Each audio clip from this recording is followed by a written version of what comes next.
I'm Jasmine Moradi, and you're listening to the Queens of Tech podcast, a podcast series about workplace role models, where I get the opportunity to ask 60 plus questions to female influencers about their journey into STEM, science, technology, engineering, and mathematics. My vision with this podcast is to raise the workplace ecosystem for women in tech. My mission is to bridge the gap between schools and workplaces by highlighting female role models in STEM to encourage more young girls and women to unleash their full potential in these fields to reach top leadership roles.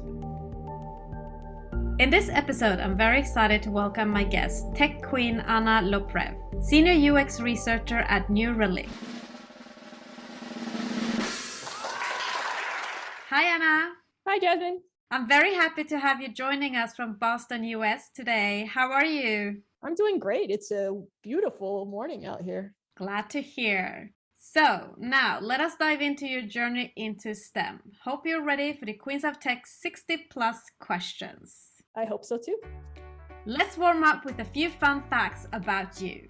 How would you describe your personality in 3 hashtags? I would say bold, tenacious, and inquisitive. How would you describe your life in 3 sentences? I grew up with the love of math and science. I went to school for a very long time to find out what I wanted to do, and now I have a job I love. What kind of music stimulates and motivates you the most?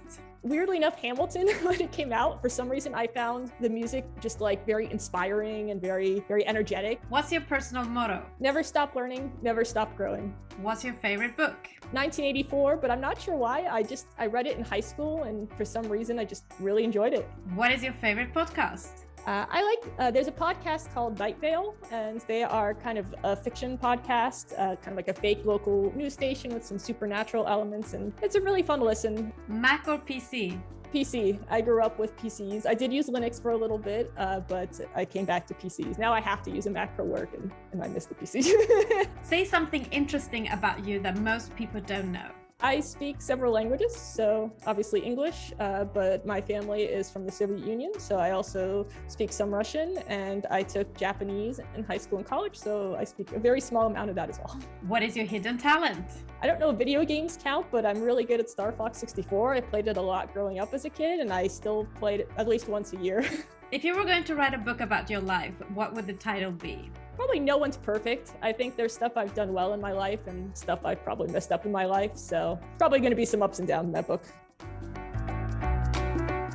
Great start, Anna. Now, let us dig deeper. Our childhood has an effect on our adulthood. Our early experiences shape our belief about ourselves, others, and the world. Now I want to discover your childhood. Where did you grow up? I grew up in Florida. We moved to the US when I was really young, and I've slowly made my way up north. So I went to school in the greater Boston area, and then I went to school in upstate New York, and then I came back to Boston. What was your dream job as a child? I don't remember what it was from a super young age, but I know by the time I was in like middle school, high school, I wanted to be a physicist. What was your favorite subject in school? I loved math. It just made a lot of sense to me. And so I kind of was naturally pretty good at it. My least favorite was history. I always felt like I was memorizing dates and events. What is your earliest memory of technology and the arrival of the internet? So my dad is a engineer. And so he actually built my first PC, our first family PC when I was growing up, probably when I was around 8 or 9. So my first memories are with playing Doom on our home PC and logging on to MSN Messenger and chatting with some of my friends outside of school. Which were the 3 first technology gadgets you owned? The first one was probably a Game Boy Color. So I was into video games growing up, so that was like a big thing for me. One Christmas I got it with my Pokemon Yellow, and I was super excited. And then I got my first cell phone. It was a flip phone. I got it in high school, and the first thing I did was like call my best friend and tell her, oh, I got a cool new phone. And then the other one was my MP3 player. So I got an iRiver MP3 player. At the time, I had my CD player, which was like would skip all the time and just like wasn't as convenient. And so my dad bought me this iRiver MP3 player one year for Christmas, and I was like so excited I could now carry so much more more music and it didn't skip all the time. Who was your female role model growing up? Probably be my mom. We were from the Soviet Union, so there she was forced to major in like computer science, which she didn't really enjoy much. So when we came to the US, she actually started taking night classes and learning a topic she was interested in, which was accounting. And then she worked through all that school while taking care of me, and my dad was working late as well. And then she managed to get a career in that field, and she's been doing great ever since. So I find that really inspiring to kind of see that progression. How do you think where you grew up and the school you went to and the generation you come from influence your education and career choice? In high school, I took a computer science course, but this was in the early 2000s. So computer science really didn't have that many dedicated teachers, especially in a high school setting. And so it was taught by the track coach, and it was a SQL online database course. And I did awful in it, and I hated computer science and never wanted to do it again and didn't want to do anything with technology. So it was a very negative impact in that account. But then I got to college, and kind of halfway through college, I was like, I'll give this computer science thing another try. I really like math. Computer science has a lot of similar problem solving skills that I can apply. I'll check it out. And I ended up really, really enjoying it. Taking like a computer science class taught by someone who is an expert in computer science was totally different. Got me back into technology. Interesting. Now, I'm going to read 2 quotes. First one. How does the universe expect me to choose a career path at 16? I can't even choose what I want for dinner. Second one. Abraham Wilcom said, the best way to predict your future is to create it. So Anna, I want to know the choices behind your career path. What did you study at university? I started out with physics. I told you I was interested in physics growing up. So I took one physics class and I hated it.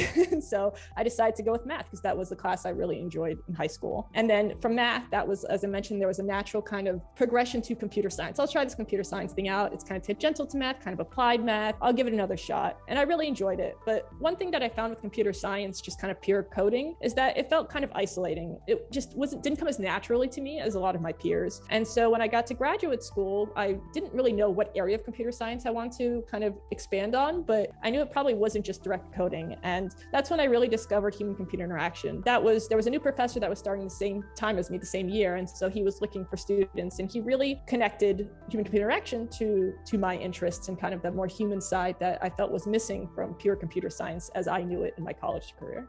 Who and what influenced you to get into your chosen field? So that would be my advisor in graduate school. So at the time, I had an interest in game development as well, and game design. And so he was able to connect human-computer interaction to the idea of studying players, how we can make games more engaging, how we can study how people think and why people act when they play games in a certain way, and how we can use games to do things with education. And like all of that really connected not just to, again, that human side of computer science, but also to my interest in things outside of just coding or, the idea of the video game side of things. What professional roles have you had before that led you to the current one? Not too many, because I did graduate school. I spent a lot of time in academia. So before my current role, I was a UX researcher in a company that created some niche chemistry software and hardware. What does New Relic do, and what is your title? So we create observability software for DevOps and engineers to help them monitor their systems. So within this company, I'm a senior UX researcher that works in the marketing department. So we have a separate team of researchers that work on the product, but I do a lot of the stuff with the website and some of the marketing materials. How did you get the job, and what are your main responsibilities? So my previous role, like many people, when COVID hit, I started working from home, and I really enjoyed the flexibility of that. And in my previous role, they were starting to have us come back into the office, but I wanted to keep that flexibility. So I was looking for a new role. I talked about this with a former coworker, and he mentioned that his company was hiring, Relic. And so I was like, all right, I'll check this out. Like, I worked closely with him, so I trust his judgment on it. And they seemed like a really nice group. And so I ended up working here. Because I'm the sole researcher on the marketing department side of things, I do a lot of aspects of UX research for quite a few different projects, and not just kind of the planning, execution, analysis, and sharing of insights, but I also do things like participating in design brainstorming and kind of being the voice of the customer and the voice of what we had heard in the past in various meetings to ensure that we're remembering what we heard from people. What does a typical workday look like for you? It varies by project, but usually it's a mix of planning, data collection, or analysis. And like I mentioned, I have multiple projects that tend to go on at the same time. I might be doing a little bit of planning for one project, and then I'll do a little data analysis for another project. And then maybe there's some initiative we're working on where I have a meeting and we're going to discuss, and I'm going to kind of like give the customer input on that initiative. I love the quote, choose a job you love and you will never have to work a day in your life. So what do you love about your role? I love that I get to see people react to the changes I push based on other customers' input. It's the reason I moved from academia to industry is I wanted to have that direct impact. I wanted to see people's lives get better from the work that I'm doing. So being able to talk to people and hear them say, oh, I love that this thing is in here. And I know that we put that in recently because of what we heard, that gives me a lot of great feelings. That's what really motivates me in my role. What is the best experience you've had in your role so far? Probably seeing my first project going from planning to influence to release. I think seeing something end to end, it takes time, but once you see it and you can really look back, it's going to be over the span of like months, but you can follow that trail. You can see, oh, I chose to ask these questions and go for this topic, and that led to these suggestions. And then I had this brainstorming session where I really pushed for this, and now that's in the design, and there it is on the website, and everybody can see it, and that's a really cool feeling. And what is the biggest challenge you've had encountered so far, and how did you tackle it? I think there's just so much to do. There's so many projects and they're all in various stages that it's really important to stay very organized. So everyone has their own way of staying organized, and it took me a while to find mine. But at this point, I basically have a long to-do list and I check it pretty much daily. Double check if I need to follow up with anyone, double check like what has due dates coming up. That's the main thing, is just staying organized, because there's just so much to do. What do you wish everybody understood about your role?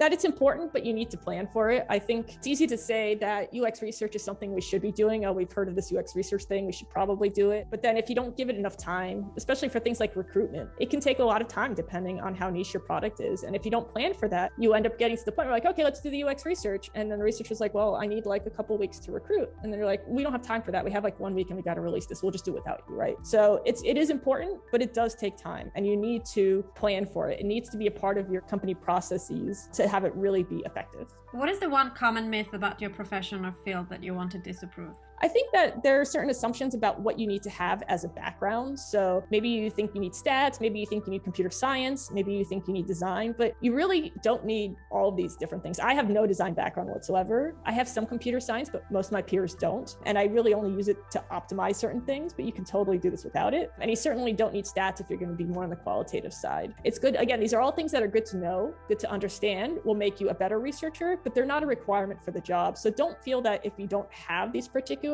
things in your background that you can't do the job. What do you love about working in the tech industry? I love the speed of it. I love that it's so easy to update and make incremental changes and therefore experiment in this sort of space. I mean, if we want to test out a new idea, we'll throw out the change. It'll take, a couple of days, maybe if it's a really complex one. It might take an hour to change. It might take 10 minutes to change. And then we can immediately show it to people. People give us feedback. Oh, let's try changing this. All right, go change that really quick. Let's do another round. Like, there's so much speed to it, and it's so easy to keep things moving forward that it makes it a really exciting job to have. Oprah Winfrey quoted, "Think like a queen is not afraid to fail. Failure is another stepping stone to greatness." What have by far been your biggest achievements in your career? I think there've been a couple throughout it. So I think the first one was probably getting published as an academic. I think that's kind of the first big hurdle, is writing your big first paper, figuring out how to format it, how to fit it, all that good stuff. The second one was probably getting my first promotion. So once I went into industry, there's certainly some imposter syndrome, and there's a lot of stuff you don't know because you haven't done it before. So once you get that first promotion, it's like proof that you are moving forward in your career, that you've learned things, and that you've kind of earned the right to say, hey, I'm more experienced in this. And that's a pretty good feeling too. And then the next one is doing my first guest talk. So at that point, it's like you have to have enough confidence and enough experience to pull from to do a talk and speak about it in a way that is clear and concise. And if people ask follow-up questions, you can be ready to answer those. So I think that was a big one too. It makes me feel like a little more experienced even past that promotion. What's the biggest factor that has helped you become successful? Any success habits? I would say the main thing is stay organized. So have your to-do list in whatever way makes the most sense to you. Follow up with people. Don't feel bad about bugging people. Don't email them like every hour, but it's okay to follow up with someone if they say they're going to do something and then it's been a while and they haven't done it. And one way that you can help with that is whenever you have a meeting for something, always summarize the content of the meeting in the description. And then at the end, summarize what you talked about and what the next steps will be. And if you're not sure, ask in the meeting, hey, what are we going to be doing next? When can I get back to you to figure out, to double check if it's been done yet. And that way you're not bugging people too much, and you've got a plan for what's going to be coming up. You can put that in your to-do list, and then you can be ready for it when it comes up. How do you measure your own performance at work? The main thing is whether or not my research questions are answered. So I go into this project, I have something we want to learn. Did we learn that? And it doesn't necessarily have to be the positive. You know, if we went in and we're like, is this product ready for release? And the answer is no. That's not a failure. That's a good thing that we caught that now, and we would have some sort of information about what we need to do to improve it so that it is ready. And I think the other thing too is making changes based on the output of my work. That's something that I have less control over, so it's not kind of the main way I measure it, but it is a measure to some extent in terms of kind of what's the influence of UX research in the company, in my own work and as the group as a whole, kind of like, are we making an impact on the product? 'Cause that's ultimately the purpose of our role. What is your biggest failure in your career, and what did you learn from it? Probably my dissertation, in the sense that I did all this work. I was looking at how we can make some changes to some educational software to promote kids collaborating better. And the results really were like kind of inconclusive to like not really, like there wasn't really much there. And it was very disappointing because you spend a very long time on your thesis. But what I've learned, especially over time, is that it's okay. Like sometimes you just don't get a result. Sometimes people are just on the fence. Sometimes you didn't collect enough data. And the important thing is like, what do you do after that? Like I've done so much stuff after that, and I've had so many other successes and achievements that kind of setback is like nothing at this point. So eventually it kind of falls back, and the more recent stuff you're doing becomes the focus, and it's not such a big deal. What is inspiring and motivating you the most in your role and career right now? The freedom to try lots of things. In my previous role, I was working in a niche field that was highly regulated. So there were quite a few restrictions on recruitment and the types of activities we could do. Right now, it's much easier for me to recruit. I can try and mix different methods together. And that freedom is really exciting because I get to try new stuff.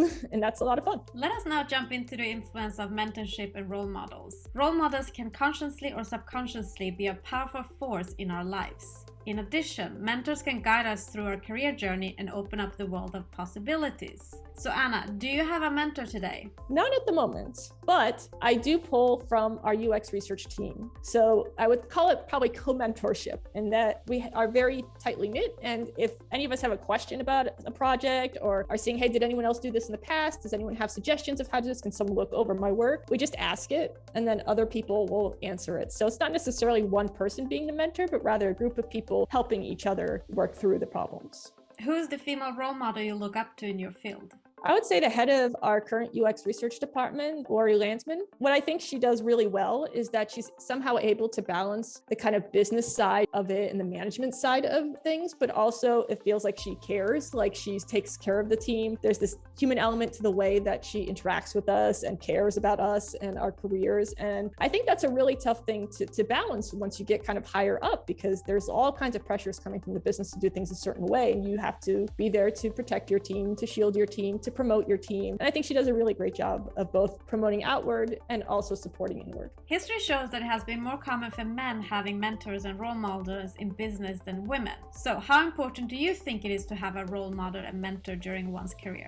I think especially early on, it's really important. I had one when I first got into industry, and that was my manager. And he taught me about politics, about how to present to people, about like when to push and when not to push. And it was so great having someone who could be frank with me and have those types of conversations. And I can't imagine coming into industry and not having someone who could help me navigate that. So I think it is critically important when starting out. As you get more advanced, it can be tougher to find mentors because there's less people who have the experiences you have. But I think early on, very important, and probably the easiest time to find a mentor in your career. Let's move on to leadership. Shirley Sandberg, CEO of Facebook, quoted, "Leadership is about making others as a result of your presence and making sure that the impact lasts in your absence."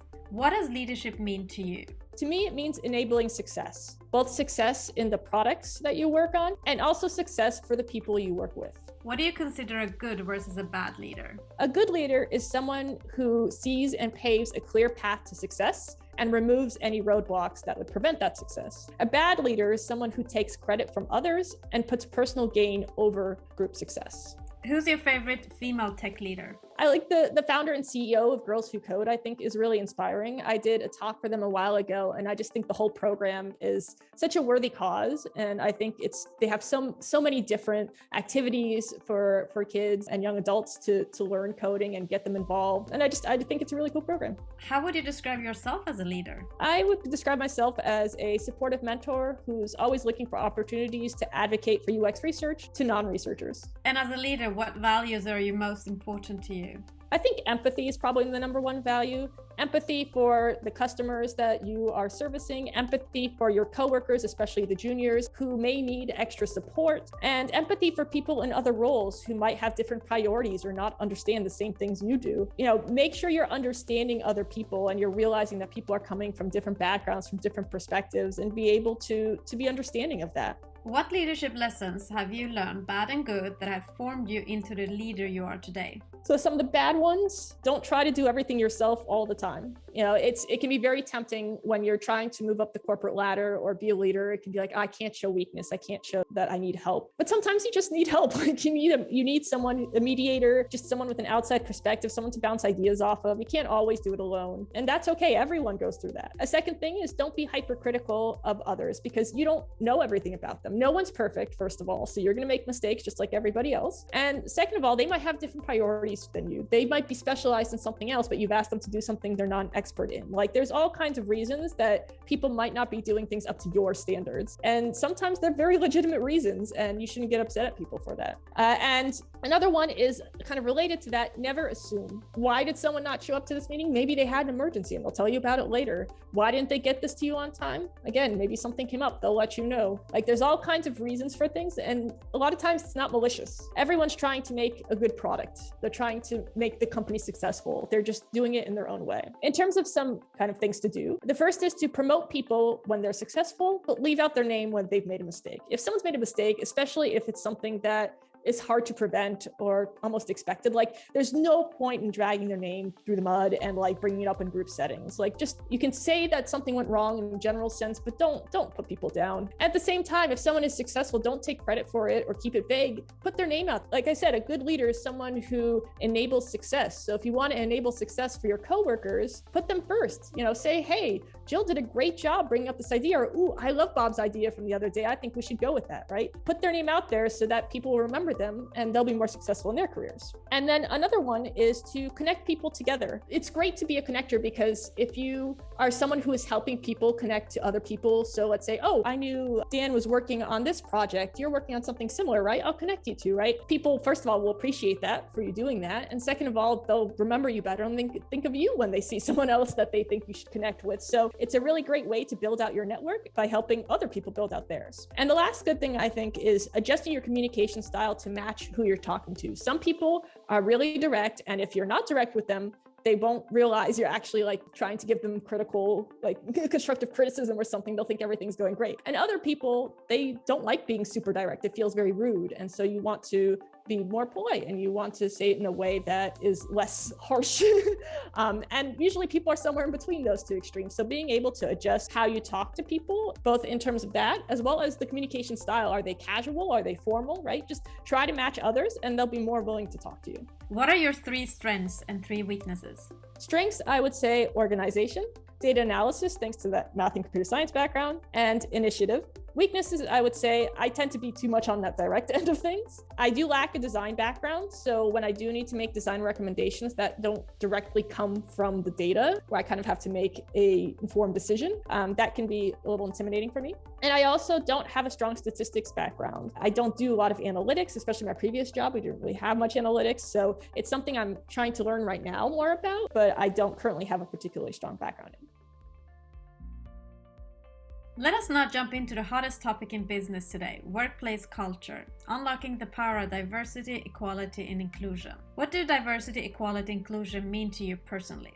To me, it means treating people based on what they do and how they act, rather than just their demographic information. It also means being understanding of diverse backgrounds and implementing support as needed to enable everyone's success. What do you consider being 3 to 5 signs of good company culture if you were to join a company? The first is how work-life balance is defined. Do they expect you to work 40 hours, 50 hours? Are people expected to take time off? Is there a certain amount of time off you get? That all is kind of an indication of how understanding the company is of you as being a person and not just a cog in the machine. Another one is how good the company and people in it are at communicating. So communication is really important in all aspects of life. And if there's bad communication practices within the company or the people there, there's going to be misunderstandings. That people are going to get angry at each other. They're going to get frustrated with each other. Everything's going to be inefficient. And so if that's the case, probably don't want to work there. And the third one is how people who fail are treated. Everyone's going to fail at some point. No one's perfect. So the question is what happens, especially if you try to rectify that failure, because that is what you should do in that scenario. You should try to fix it.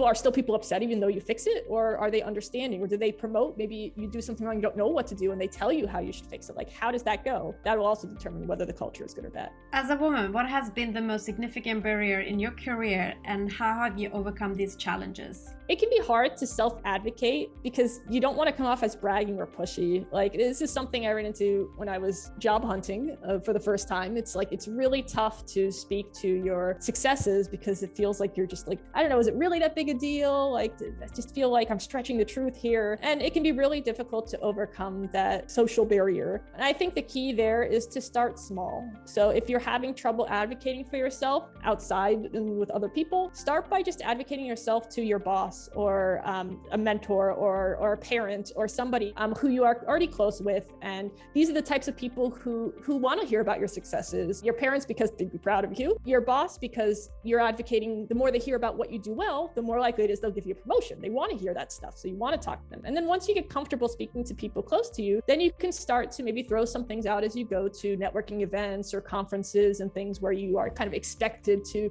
talk about your work and the cool stuff you do. And then you can kind of work out from there. Why do you think it's important for more women to join the tech industry, especially as leaders? I think the first aspect is that diversity in perspective that adds, which can lead to all kinds of new innovative solutions, just a different perspective, different background. And another one is to inspire others, because you never know who's going to come up with the next big idea. It could be a man, it could be a woman, it could be anyone from anywhere doing anything. And so why not keep the applicant pool large by inspiring others, no matter the background, to move into tech and take these awesome jobs in tech and move us forward as a society. Do you and how do you speak with your female and male colleagues about diversity, equality, inclusion challenges, especially salary gaps? I do some mentorship discussions from time and again, and I always encourage people to negotiate, especially when women, because I know I myself have trouble negotiating salary. The whole like self-advocacy thing, like, is it really enough? Should I be pushing? Am I going to screw this up? Like, there's all this doubt that comes in through negotiation. And I always encourage people to just, you got to push past it. And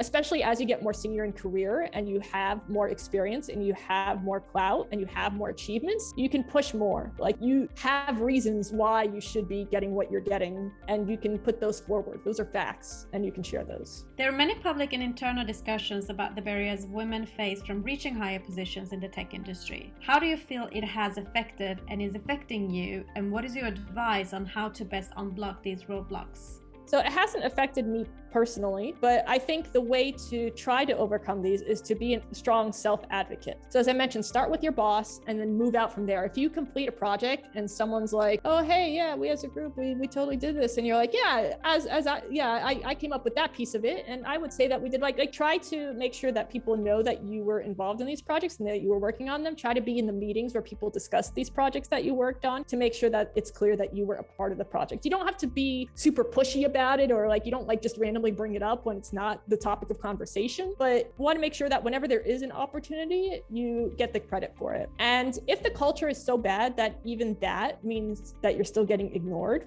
don't be afraid to leave. Like, you've got so much experience. If you've been doing all of this great advanced stuff and you're still not getting promoted, you still have the experience. You can go elsewhere, somewhere where they will appreciate you. You tried to promote yourself. They're not listening. A lot of times, some of that culture is so ingrained, it really needs to be starting from the top and the bottom. And if you're not getting that support, you as an individual can be really hard to make that change. As the tech industry finds it hard to attract and retain women, what is your best advice on strategies for how companies can work to build stronger corporate culture that engages gender diversity? I would say promoting and hiring women into leadership roles to show that there is opportunity for that, especially the promotion part, right? People might feel like, oh, I can't get promoted in my company. If they see a woman getting promoted, then they might feel, oh, there's an opportunity there. I might get to do that too. That's not to say hire them just because they're women, but at least kind of think about it. Or once a woman does get hired, maybe promote that out to the company that, hey, this woman got this really cool promotion. Another thing is to have female employees do external talks and recruitment events so that when you've got people who are coming into your company, like they feel like, oh, this is a woman-friendly company. She talked about this company. She seems to really like this company. I'm looking forward to working here. And then as you get more women who are interested in applying, and so more get hired, now you start to build out that female employee pool. So there's more of them. And I think the other thing too is pairing female employees with female mentors. So when they first start there, give them someone who has experienced maybe some of the challenges, who has been promoted a couple of times, who has experience, maybe they're in a male-dominated department within the company, like give them someone who they can talk to if they have any concerns or any situations where they need some advice on. What would you say are the few challenges and possibilities of implementing diversity, equality, inclusion culture in a workplace today? I think that one of the issues is that people tend to self-select, right? If you do an event, especially if it's optional, the people who go to that event are people who probably already know something about the topic. You're not really reaching those people who would benefit the most from this talk that don't know anything about it. And that can be really challenging. And even if you make the meeting mandatory, those people might not pay attention. You can't force people to pay attention all the time. Another challenge is that some people might just not feel like this affects them. Like, I'm not a woman. What does this topic have to do with me? It's not part of my job. It doesn't have a direct impact on my work. Why do I have to go to this meeting? So it can be hard to convey that, this is something that benefits the company as a whole, that can benefit the product as a whole, that can benefit our culture and our society as a whole. It can be hard to convey that if people aren't going to the meetings. It's hard to convey that in a single email. Why and how do you think companies would benefit from having workplace gender diversity, especially better gender representation at C-level? I think there would probably be more innovation through that new perspective, and also the opportunity to attract a wider applicant pool, which means you have even more opportunities to pick the best of the best from that pool. How much do you think the industry has changed regarding diversity, equality, inclusion since you joined? So I've only been on the industry side of things for about 5 years, but I think it's something that I've seen pushed in both places I've worked. So it's definitely something that is top of mind and something that both companies have worked towards improving. Looking back on your career, what one thing would you have changed in your working environment to break the bias? I think I probably would have been more direct about my accomplishments and more confident in my skills from the start. I definitely had imposter syndrome, especially starting out, that prevented me from necessarily speaking up during some meetings or like really pushing myself to get promotions and things. And I wish I was a little better about that from the start. Looking forward, what will you do as a leader to improve the bias for the next generation of women in tech? I would like to inspire and support those starting out. I do a lot of mentorship meetings one-on-one with people who are looking to break into the field. And I would also like to advocate for female coworkers and their successes, male or female. If someone did something right, I will stress, hey, this person did this awesome thing. And I'm hoping that by doing that, foster a more inclusive culture. Let us move on to another hot topic in business today, which is workplace life balance and mental health. You have without a doubt a busy lifestyle. How do you take care of yourself to maintain good mental health? So I work from home, which gives me a lot of flexibility. The other thing is I do work from a separate office room that is not my living room or my bedroom. And so it's a little easier to disconnect when I'm done with work. I think it's something that when I was in graduate school, I would work from home a lot and there was no disconnect. I lived in the studio apartment, so work was always there. And I think it's much easier when you have a separate space. Have you ever experienced burnout? A little bit. And I generally at that point, I go to my manager and say, hey, manager, I think I gave myself too much work. And then I work through it with my manager. I'm like, okay, help me prioritize, like what is some of the stuff that we can drop? Like it stinks because now it's like we kind of let someone down, but like we can't keep going like this. How do we prevent this in the future? Let's come up with some strategies. So I think dealing with burnout is part of it is just being honest about the fact that you've reached burnout. It can be hard when you're trying to move forward in your career. You don't want to admit admit that you're not able to do the job, but sometimes you are just given too much. Like no one can do that job. So going to your manager and saying, hey manager, like this is just too much. Like either can I get some more training if you think that I should be able to handle this? Maybe I'm just not getting it. Or like maybe you agree that this is just too much work and let's see how we can prioritize this. What motivates you every day to get out of bed? Knowing I'm making a direct impact on people's lives. It's the reason I went into UX research and industry in the first place. What is your advice on how companies can create a more mentally healthy workplace in the new now? I think allowing people to work from home, even if it's like a hybrid sort of thing, but giving people the option is really nice, or at least once in a while, hey, I have a doctor's appointment, can I just work from home in the afternoon? That type of flexibility is really nice. Another thing I think is nice is having at least one day off a month. This is something that I know back when I was in college, MIT had this where if there wasn't a holiday that month, they had just like a Friday or a Monday off, just to give people an extra day to relax. And I like that philosophy, like make sure everyone gets at least one extra day a month to relax. And the third one is better management training. So I think part of mental health is having a good manager, and that manager being able to shield you from all the stuff coming down from upper managers. And so training managers to be able to do that effectively, and also for them to talk to their managers and let their managers know if they're getting too much, right? Like kind of both going up and down. I think that can also lead to a workplace that has better mental health. Now, let us wrap up with a few words of wisdom and piece of advice for our listeners. Anna, what is the best piece of advice you've been given that has helped you during setbacks in your role and career? Everybody fails at some point, but it's not about if you fail, you're going to do it. It's about how you respond to that failure. Do you try to cover it up and hope no one notices, just the wrong way to do it? Or do you go to your boss and say, hey boss, this broke, I don't know what to do to fix it? Or better yet, go to your boss and say, hey boss, this broke, and here's how I'm going to try to fix it. And then what is the worst advice you've ever been given, and how did you tackle it? Things will figure themselves out eventually. And sometimes that is the case for certain situations, but in terms of business and like making sure your work is going to be implemented, you don't want to make these assumptions that people are going to actually do things when they're kind of wishy-washy about it. So it's okay to follow up. Like I said, don't be afraid to like email them a week later and say, hey, let's just check it in. I know you mentioned you were going to do this, but I didn't hear from you for a while. Is there something you wish you would have known, or a skill you wish you had when starting out in the tech industry?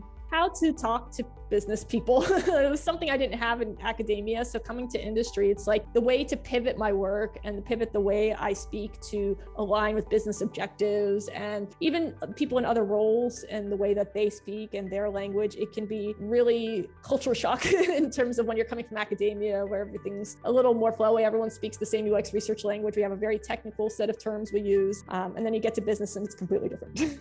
If you had the ability to go back in time when you were just at the beginning of your career, what advice would you give to your younger self? Network more. So when I was starting out, I went to academic conferences and I did look into like industry meetup groups, but there was like one meetup group and they didn't really meet very often. I should have probably tried harder. Like right now, I'm a part of a bunch of wonderful UX research Slack groups. Why didn't I look at those before? Like there's so many online communities, not just in-person communities that you can join to learn from others and to meet others. I think it's really important, again, especially starting out in your career, to build out that network. What advice would you give to young girls and women trying to break into STEM fields today? Find a mentor. It is so helpful to have a mentor to bounce ideas off of, to give advice. Like pretty much any mentor, everyone started somewhere. So every mentor has gone through something to get to where they are. So finding one, especially one that potentially has a similar background to you, can be so helpful to have that. And also mentors, part of being a mentor is also just supporting others, giving others confidence. So it can also be a confidence boost if you find the right mentor who can be there to give you that. Last but not least, what is next for you in your role and career in tech? What are your career aspirations?